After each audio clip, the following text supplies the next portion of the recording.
Brake fluid is generally supposed to be pretty clear, but it shouldn't look like that.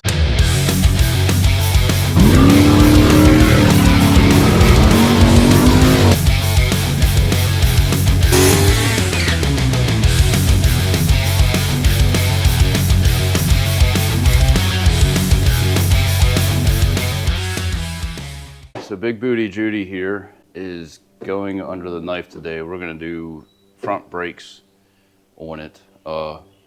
Last year we did all the rear stuff, drums and stuff like that, but we've been neglecting it and definitely could use a little bit of work up front.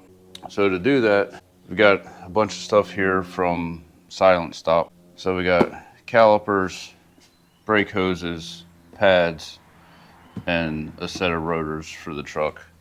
Also, I want to flush the brake fluid in this while we're doing this. It's the perfect time to do it.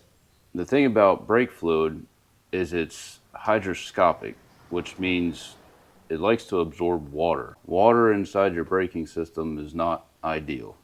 One, it causes rust and corrosion. Two, you got to think about the temperature that your brakes get to when you're stopping, especially if you're hauling a heavy load. That temperature can actually cause the water inside the brake caliper, if there is any, to start to boil. Once the brake fluid starts to boil like that because of the water in there, you're going to get brake fade and you're going to lose stopping performance. So you don't want that. So we're going to get all the old brake fluid out of here, and we're going to step up from the .3 that was in it to .4 brake fluid. And this here has a little bit better heat resistance to it. You can mix 3 and 4 together, but you can't mix 5 with 4 or 3. Look it all up. It's confusing. First thing we're going to do is we're going to start by getting all the old fluid out of the master cylinder. Reason being, that's fluid's going to go down into all of our brakes, so we're not going to change calipers and hoses and stuff with old brake fluid in there. That's just going to go into our calipers and hoses that we just replaced. So we'll get that out of there first. The way we're going to do that is with a brake fluid bleeder. This thing works off of vacuum. Put your air line in here, squeeze the trigger, creates a vacuum in the chamber, sucks the brake fluid out through the hose. So now you get that set up, get the air compressor turned on, and we'll start getting that old nasty brake fluid out there. So it's a good idea to put something down to protect your paint, because brake fluid does not do well with painted surfaces. It will remove the paint. So got ourselves a blanket. Jenna's got the vacuum bleeder hooked to the airline, and she's gonna suck all that old fluid out of there.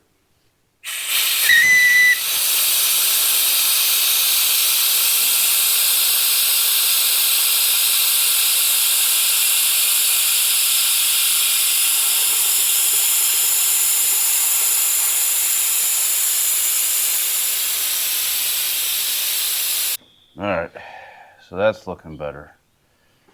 Would you agree? Yeah, at least you can see through it. Right, see, it's supposed to look almost clear. All right, so we got the wheels and tires off here. I'm just taking the caliper off. On these old school Chevys, at least on the 3500s, you'll need a 3/8 hex bit to get the caliper bolts out, and a screwdriver, also known as a pry bar. Sometimes you got to get,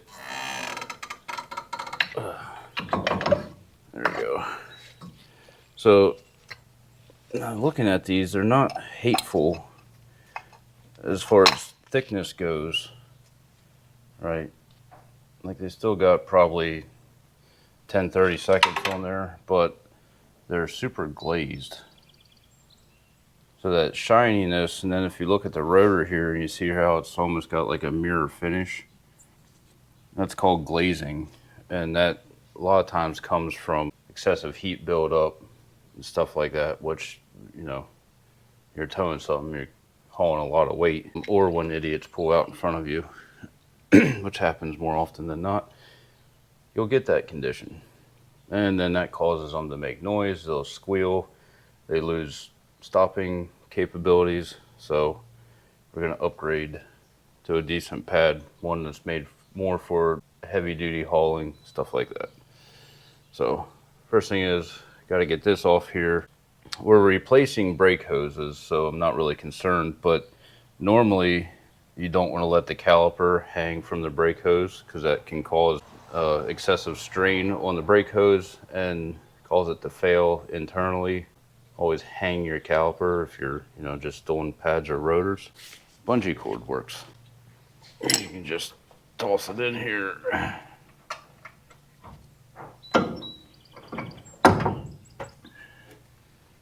Sometimes. All right. Now we don't have any strain on our hose. Our caliper's out of the way. But I'm going to do this in an order to try not to make as much mess with the brake fluid as possible. So for now, we're going to leave the old hose and caliper on there. And I'm going to do the rotor.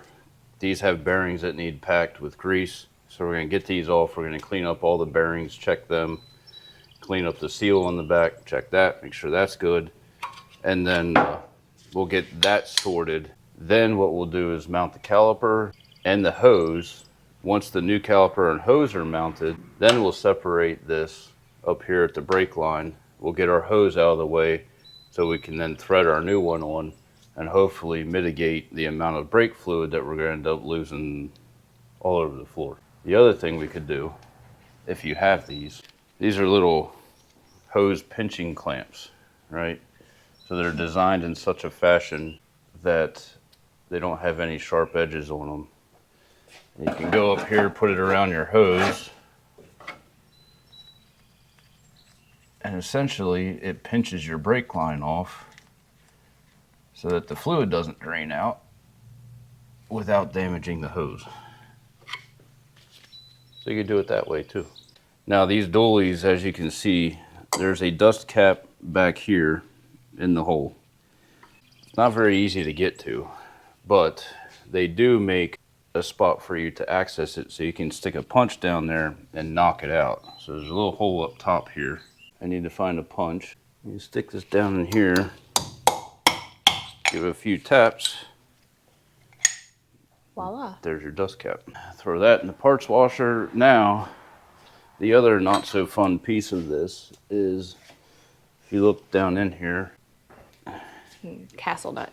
you got your castle nut and you got a cotter pin in there that you got to get out. So have fun with that. You got any tricks for that one? Nope, just cursing.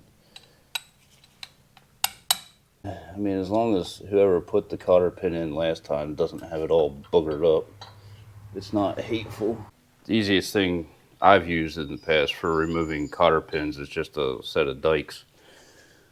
You just go in there and grab the end of it and start pulling it out. Do you know if we have a cotter pin assortment? I think we did. Good, because I'm probably going to need to put a new one of those in there. So it's a good tool and a good way to get it out, not a good way to save it if you want to reuse it.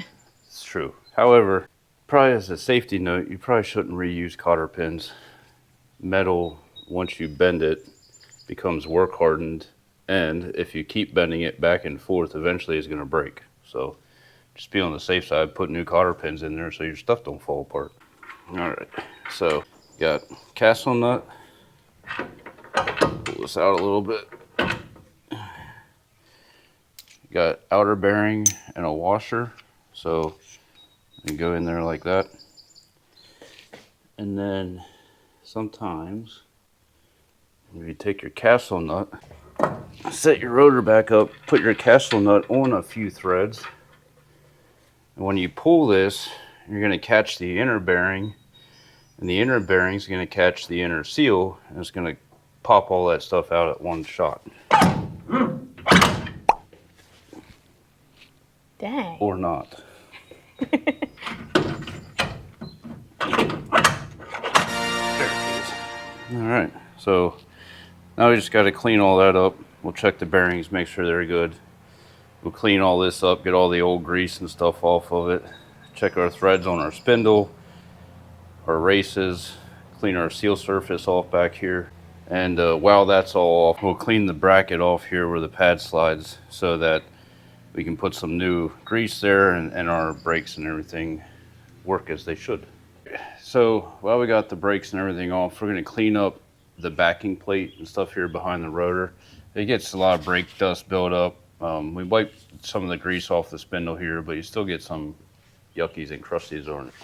For that, the nice folks over at Super Clean sent us some products to try. They got a couple of different cleaners. They got their original degreaser, an all-wheel cleaner, aerosol can, and they also sell floor absorbent for your messes when you spill stuff. For this job, I think we're going to give a shot here at the aerosol cleaner and see how that works. Now, mind you, Super Clean has a chart to tell you how to dilute depending on what you're cleaning.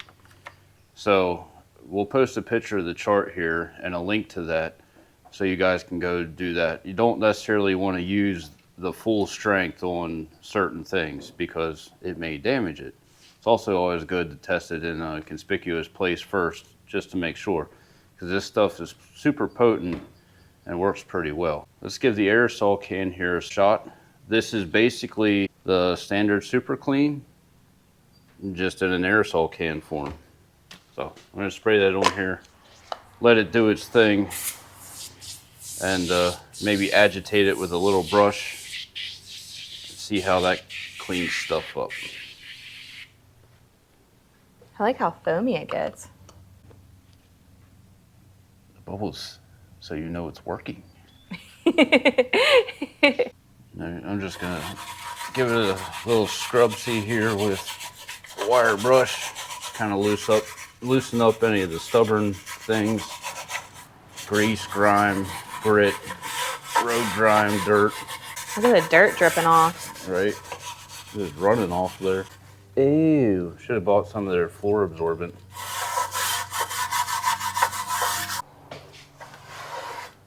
Yeah, heck yeah.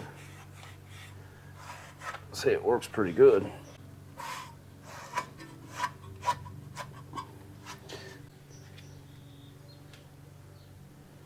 Very nasty.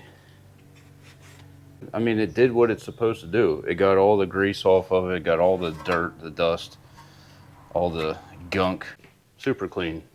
Works really well on just about anything.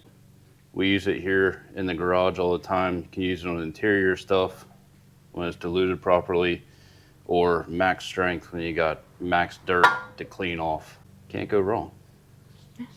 Worked pretty good.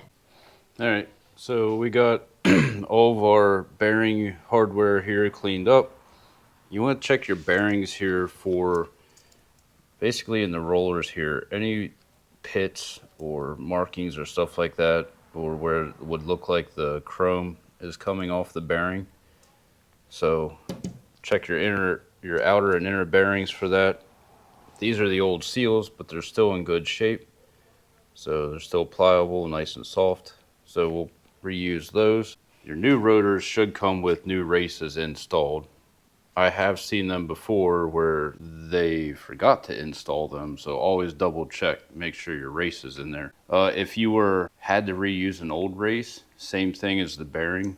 Just check the surface, make sure there's no pitting in it, it's not starting to delaminate or anything like that. Our next order of business is we got to pack the rotor and the bearing with grease. They do make tools for this. Some people have them, some people don't. If you don't, it's not a big deal. Just need a set of gloves. Or you can use your hands, either way. This is kind of messy. You're just gonna take a wad of grease and put it there in your palm. And your goal is to force that grease up through the cage, in between the cage and the bearings and the race in there. And basically you're just gonna scoop like that and then smush it in there. And you're gonna keep working yourself around until you see the grease start coming out the other side. And just keep scooping and squeezing. And you see now we got grease coming out the other side and the bearing there. So you just got to keep working yourself around the entire circumference of the bearing, and then after this one you got 3 more to do. We'll also put, after we get the bearing packed, we'll come in here and we'll put some grease on our race and down inside our hub here, just so it, has a little bit of reserve in there. And then we'll seal it all up with the inner wheel seal and put it back on the truck.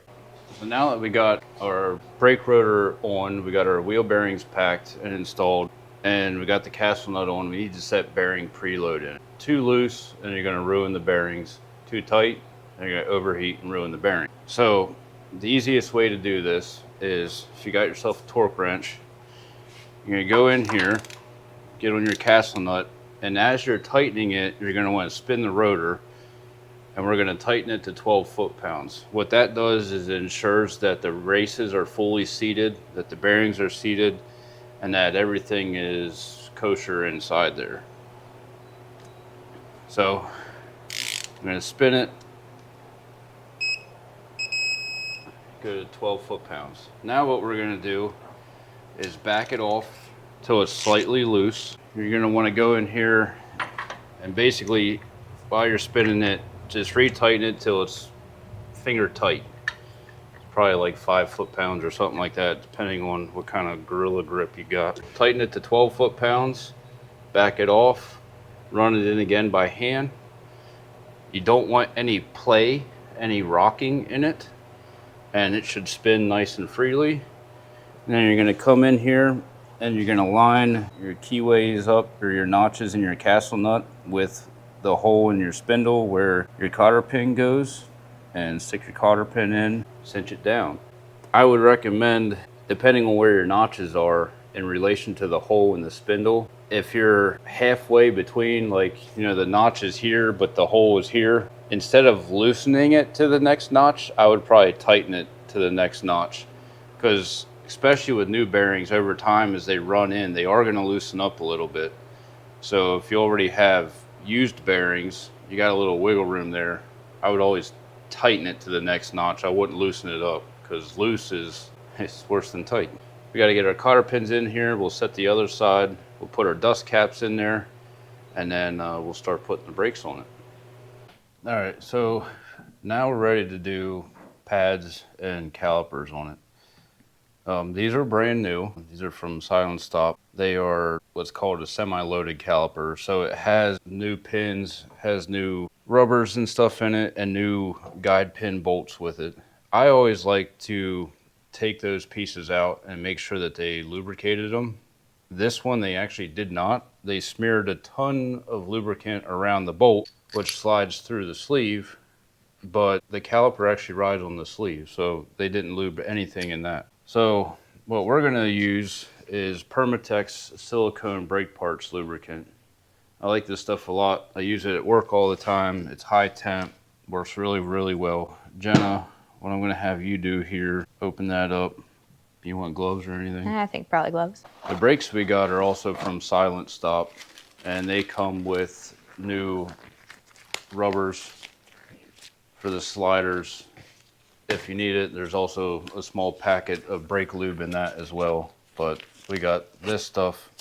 Honestly, my opinion is this is better than what comes in that. So Jen's going to use that. What did I do with the other? Oh, you have the pin? Okay. Oh, you can see where it's just inside there. Yeah. See, they just smeared it inside the hole in the pin. And it wasn't.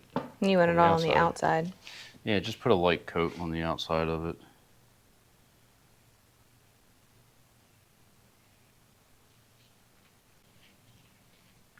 And what that's going to do is this caliper has to be able to slide back and forth on those pins. That's why it's called a floating caliper. So as the piston goes out, if this thing couldn't slide, you'd only get pressure on the inside brake pad instead of both sides. So now this pushes out, hits the rotor, and as you keep applying pressure, the caliper itself slides, and that's how you get a clamping force in it. Look at you. Good job, Skippy. Direct. All right, so now that that's lubricated, what I always like to do is take and put a slight coating here on the inside of the piston, and then also here on the inside of the face of the caliper where the pads sit. The reason behind doing that So right here. Yep, just put like a couple of dabs around it. Yeah. That's good. And then smear it around with your fingers. You're just looking for the face of the piston. Oh, just the face. My bad. So what that does is it helps keep brake noise and squealing at a minimum. Right here, right? Yep. Right where the bolts. You need to put a little more than that. You don't want a whole lot in there because you don't want it to, but yeah. No, so like I was saying, the reason we do that is brake squeal is actually, it's a harmonic created by the brake pad surface and the rotor surface. It's causing the pad to basically vibrate at a very high frequency, and that gives you that squeal noise. If you put a little bit of lubricant or brake lube on the back side of it, it actually acts as kind of like a cushion or a damper, and it'll minimize that high frequency vibration. I haven't had any squeal since I've been doing it. All right, you saw how that one went together, right? Mm-hmm. Okay, so you can probably do this one. You can wipe off all that goo that they put on there. I had to use the hammer to knock these slides out because they were stuck in the rubber. They're so tight. Yeah. Now, here's another simple thing that so many people I see get wrong. There is a right and a left caliper, and they don't interchange. The reason being because there's a bleeder here on the caliper. And what does that bleeder do? It allows the air to escape. Guess how it doesn't work is when it's upside down. You need the bleeder at the top. Anyhow, you finish that up. I'm gonna go hang this one on there. All right, so on this side, the caliper actually rides on here and here. So we're just gonna put a little bit of lube there. Try not to get it on the rotor, and a little bit of lube there so that our caliper will slide nice and easy across there. So now we can put our caliper on here. There it goes. Run our bolts in. All right, still set on 38 pounds. I'm just gonna torque that up.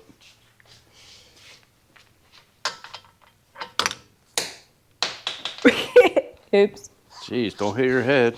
You all right? I don't know. I think you need ice cream or something.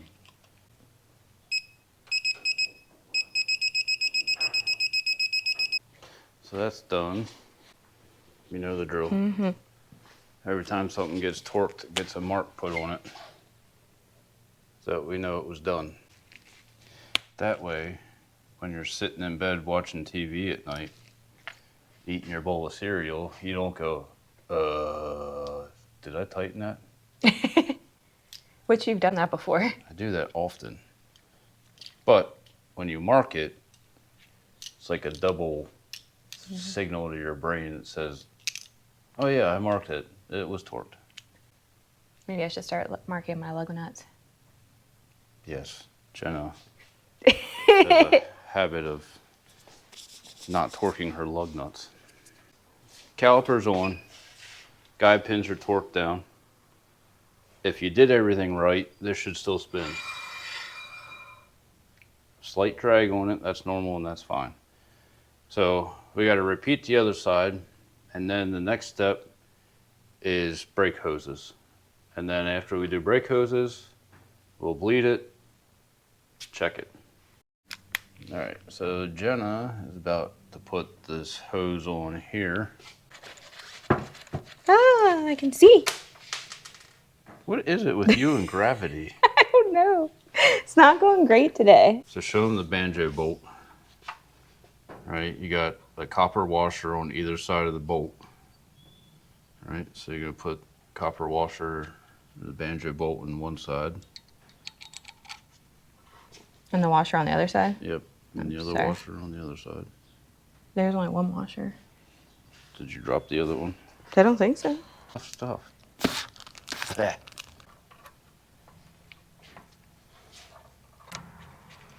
I'm just trying to get that lined up. Yeah, you want to make sure. Gravity. Gosh dang.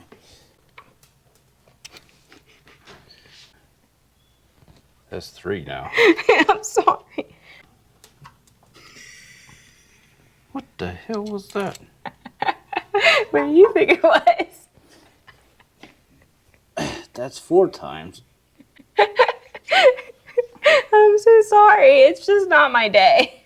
It's not my day. There it is. All right. So snug up your banjo bolt back there. So you don't have to kill it. You want to snug it up. But then what you're going to do is take your hammer and just give this a few light taps. Oh. What's that do?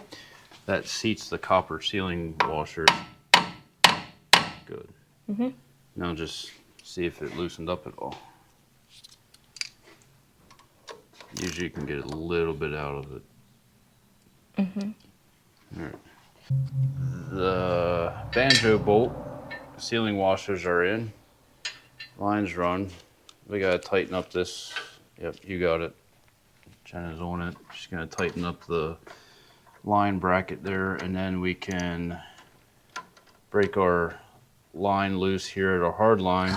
Stupid freaking. You're going the wrong way. I realize.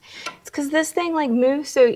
You gave me the ratchet that you complain about and curse at all the time. That's the one you handed me. You're smirking too. The camera should see your smirk right now. You did it on purpose. Now we got all of our front brake stuff done. We got our hoses hooked up. We got fresh fluid in the master cylinder. Now we're gonna flush the brake system out. And we're gonna start back here at the right rear wheel because it's the furthest distance from the master cylinder. So we go right rear, right front, left front. We work in that order. You take your bleeder tool here and you crack open your brake bleeder on your rear drums, which on these Chevys is a pain in the butt to get to. And then you try to get your brake bleeder tool on to go. Okay, so that's one there.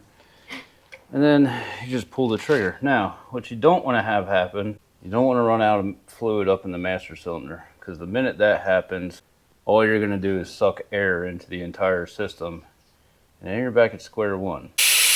Right now, all we're doing is just sucking the fluid through the system into the reservoir.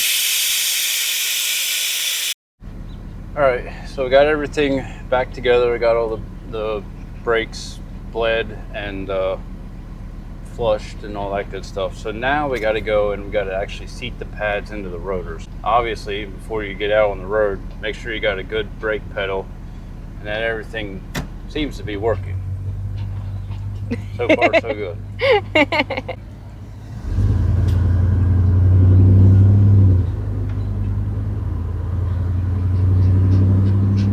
He's having fun.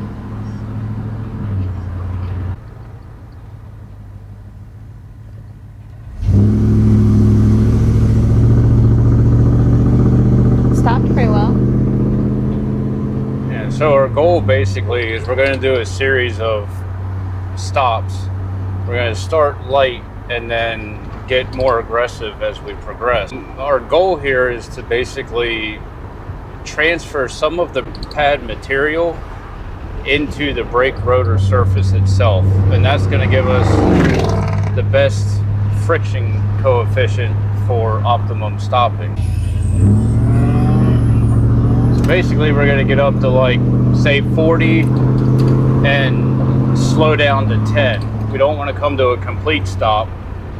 We want to keep rolling because we don't want to overheat the brake pad and the rotor surface itself. So we'll do that probably twice, and then we'll speed up to 50 miles an hour, and we'll get a little bit more aggressive with our stop down to 10 miles an hour. Once again, not coming to a complete stop, continuing to roll. We do that about 2 or 3 times with a cool down in between. that should seat your brake pads in.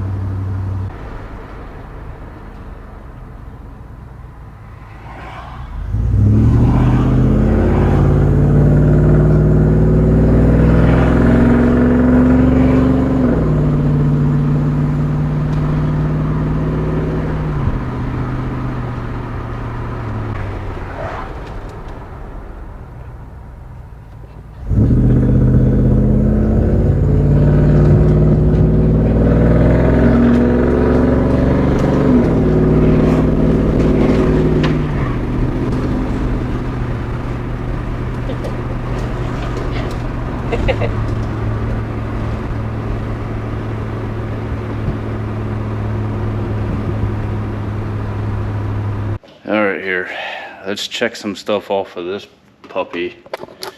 So we did brake flush, replace front brakes. So I have an inner tie rod to do, rear diff service, output shaft seal, U-joint, and the fuel pump. That's going to be fun. I'm probably going to pull the bed to do that. The reason being, I can, and I want to clean up the frame and do all that stuff while we're under there. Address any leaking lines, any rubber lines that need addressed, just get a good look over everything. And you know, we got to keep this old girl on the road. Probably going to power wash it, clean it up, use some product there from the nice folks over at Super Clean, and get it looking nice and new again. So till then, thanks for watching. Do your thing, like, comment, subscribe, and we appreciate everybody. Catch you later.